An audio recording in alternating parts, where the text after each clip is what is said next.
Hello, Gemini. Welcome to your September 2019 overview reading. This is good for you if you're a sun, moon, or rising Gemini.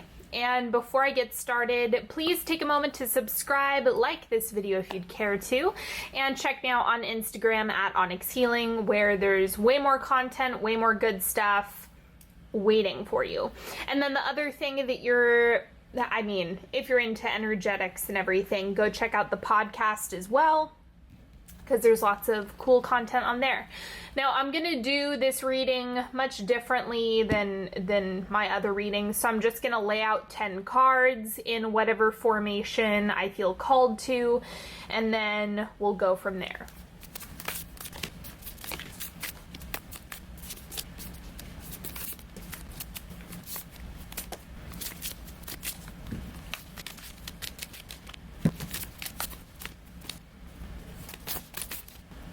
All right, Gemini, first thing we have get centered.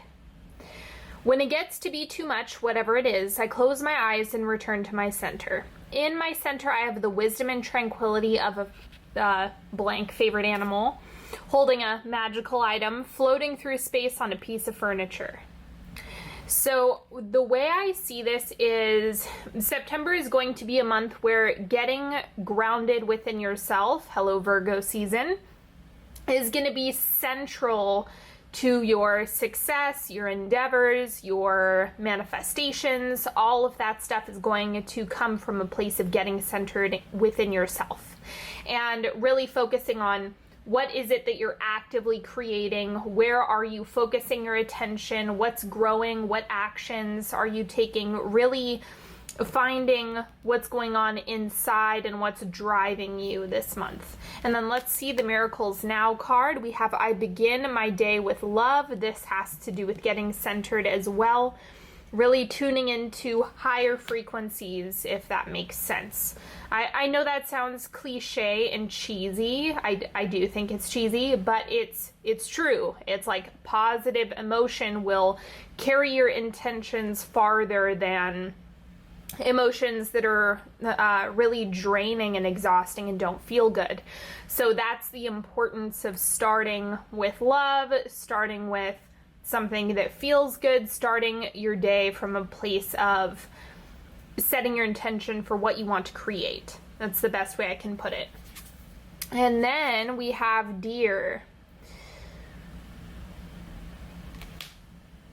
This is a call to slow down. That's immediately what I got from this, because if you think about the way deer kind of move about and their strategy, it's something where they actually go slow in the beginning and they really take it easy and they conserve a lot of their energy so that when they do need to take a lot of action, they have that available to them. So it's about, again, getting wrapped up in this get centered card. It seems like the deer is reflecting that as well, as stay grounded within yourself, slow down as much as you need to, and then you can go from there. Okay, I'm going to start with the bottom of this. I don't really know why. I've just been going with whatever formation makes sense at the time. So first thing we have is death. Death is an indication of rebirth. Now, the interesting thing about this card, if you can't tell, is all the sad faces are on the outside, and then the grin is what's underneath that. We go back to get centered.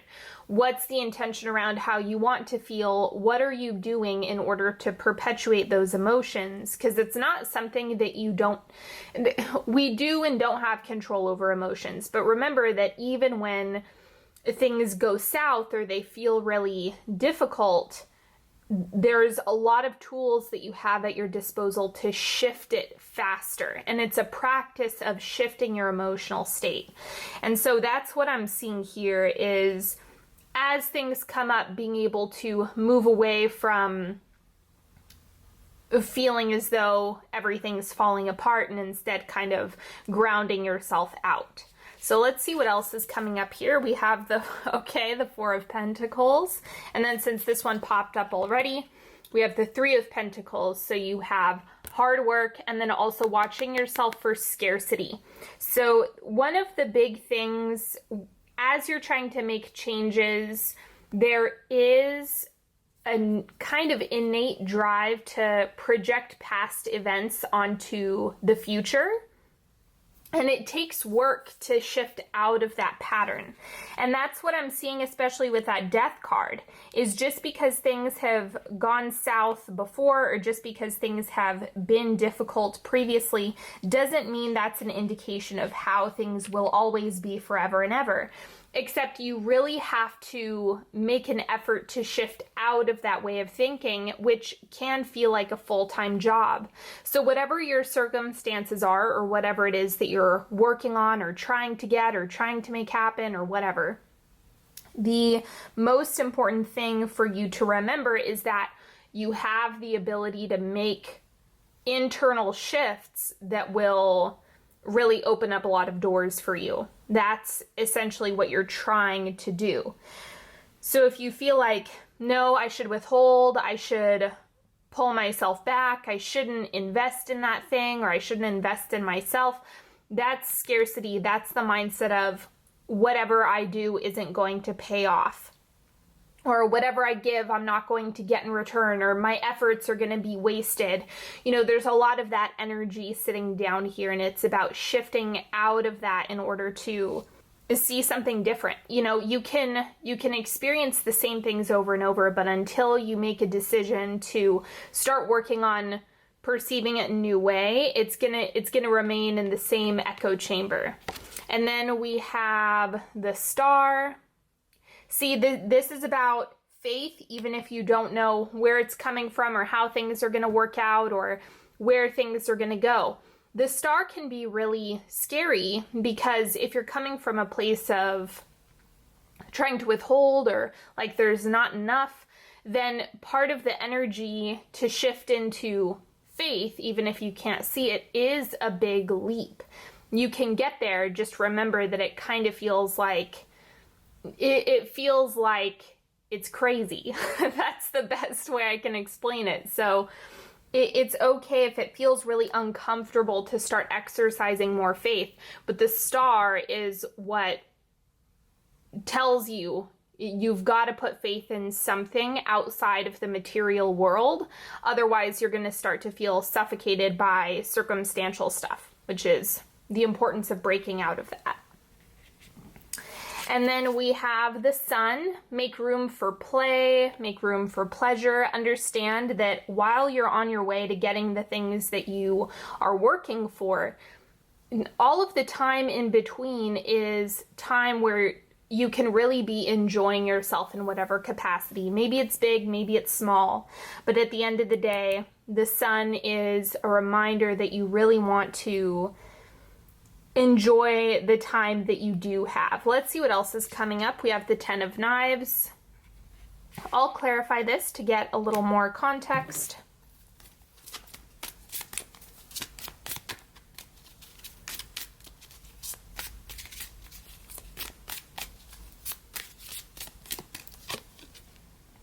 Seven of Wands. So this could be the feeling of, I don't think I'm ever going to make it out of whatever mindset, situation, circumstance I'm in currently.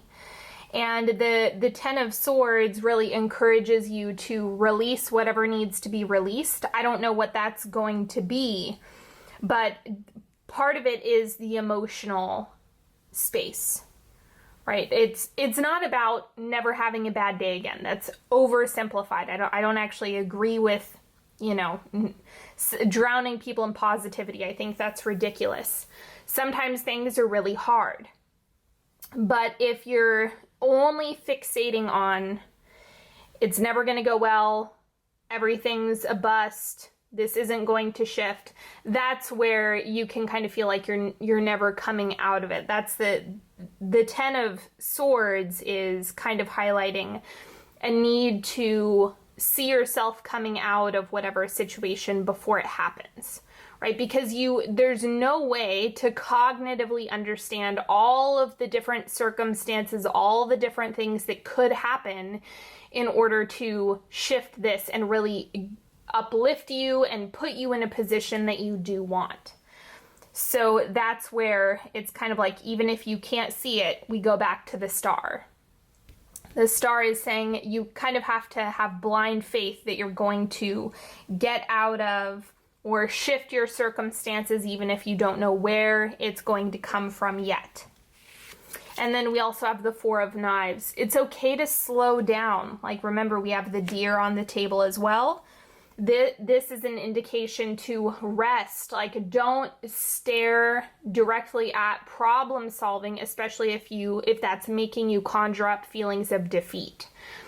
You're going to want to rest, have fun, give yourself permission to take breaks, continue to take action in the right areas, but this is about mastering your emotional state and grounding yourself into your body and exercising faith. All of that is going to help you get the train on the tracks and moving in the right direction, no matter what it is that you want. You just have to be careful of staring at a situation and saying, it's never gonna work, nothing's ever gonna shift, this is horrible. You know, you gotta figure out how to get back centered within yourself, because there's more possibilities than what you can think of mentally. So just keep it in mind. All right, let's see what else is going on. We have the devil, temptation, old habits. Remember that stress and feelings of defeat are kind of addictive. They're just like, you kind of want to devour them even if they don't feel good. And that's the kind of energy coming from here, is the devouring energy of it. As soon as something, like even a small thing, making that snowball into something that's really mentally, making it like overthinking it. That's what this is. It like potentially, I don't want to call it an addiction. That sounds really extreme, but they are addictive. Like, defeat and pain and suffering is kind of addictive. And so if you start looking at it that way, then you might be able to find some little holes and pockets where you can shift out of that. None of what I'm describing right now is easy. So just remember, this is a practice and it's hard, just like anything else. And then we have the Emperor. This is about personal power and masculine energy. So that makes sense that you have this coming up. It's all about mastering your habits, mastering the energy of, where does my mind go immediately? What conclusions am I jumping to? What assumptions am I making? What am I doing consistently that's perpetuating this cycle, and where can I break that up? And using your personal power to kind of shift gears and figure out what it is that needs to transform in order for you to lift your spirits, so to speak.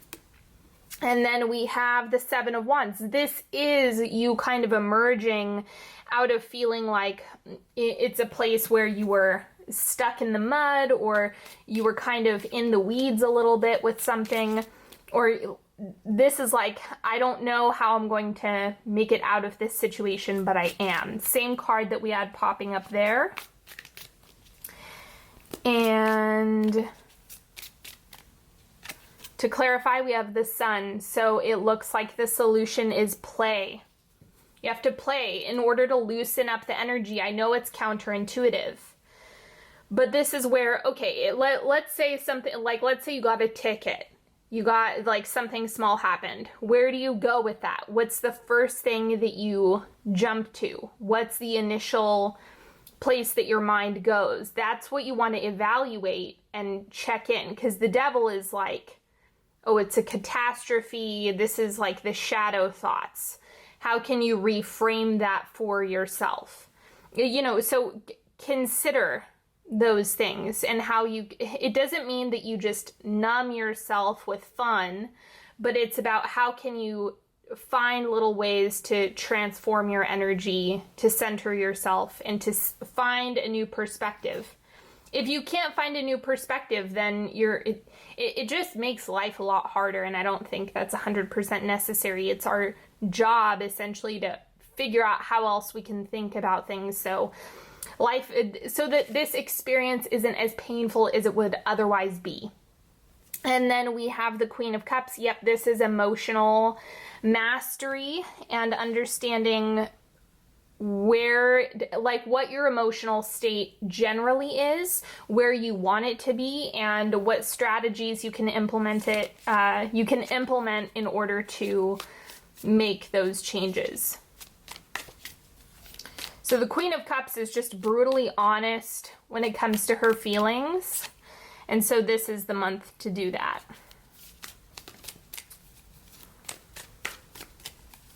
Okay, now we're going to do a 3-card pick. So you're welcome to pick a card, any card, pick as few or as many as you need.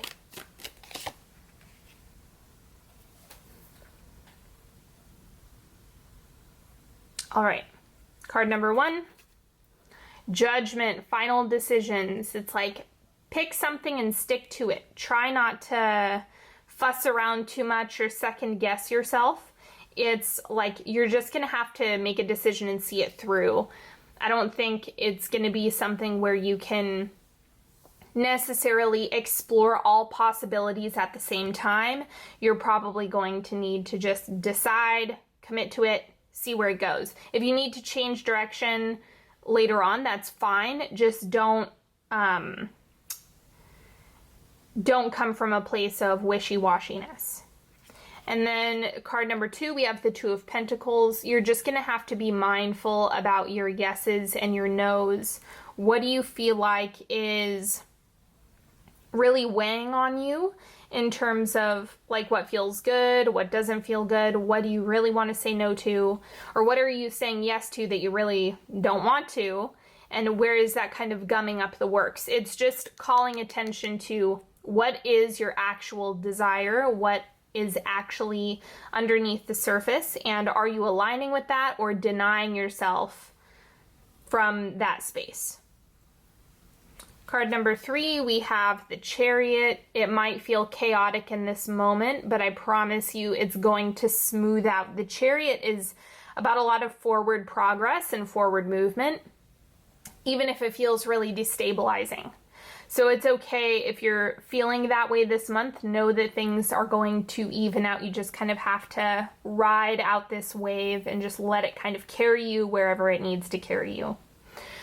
All right, my friends, that is all that I have for you today. Thank you so much for joining me. Don't forget, if you need to work with me one-on-one, you know I'm always available for you. You can go to onyxhealing.com if you'd like to book a session with me, or the links are in the description box. Check me out on Instagram at Onyx Healing. Take a look at the podcast, meditations, all of that good stuff is in the description box. So until next time, have a beautiful rest of September, and I will talk to you later. Bye-bye.